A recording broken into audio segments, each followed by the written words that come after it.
After giving fans a faraway glimpse of Selena Gomez's new back tattoo earlier this month, the singer's tattoo artist showed what the ink looks like up close in a new photo on December 28.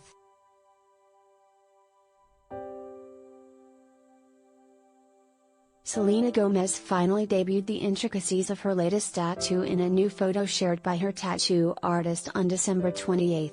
The official Bang Bang Tattoo Instagram account posted the photo of Selena's upper back, which now has a pink rose emblazoned across the center. The rose is dripping black ink in a watercolor style. Watercolor on it, Selena Gomez. The photo was captioned, "Thank you for always being so wonderful."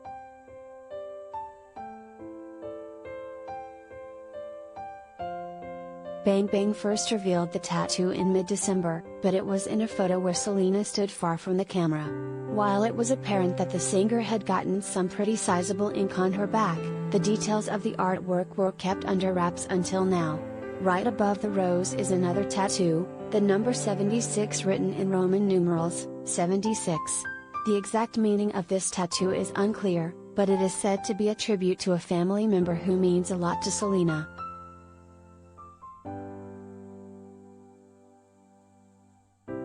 Selena is currently in the midst of filming the second season of her hit Hulu show Only Murders in the Building. The series' first season premiered earlier this year to rave reviews. Only Murders in the Building has been nominated for 4 Critics' Choice Television Awards, including a Best Actress in a Comedy Series nod for Selena. The show also received 3 nominations at the upcoming Golden Globe Awards.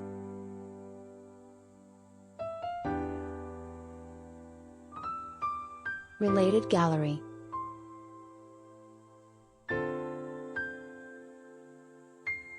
Selena Gomez's hottest looks, pics.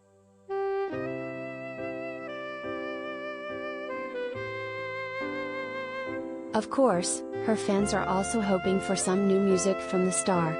Sel released her record Rare in 2020, and followed it up with an album entirely in Spanish, Revelación, in March 2021. Earlier this year, Selena hinted that she might be retiring from music due to not being taken seriously, but she clarified her comments in a later interview. "I don't think I'll ever quit making music," she admitted to Elle. "I'm not saying I want a Grammy. I just feel like I'm doing the best I can, and it's all about me. Sometimes that can really get to me." In October, she teamed up with Coldplay on the track Let Somebody Go.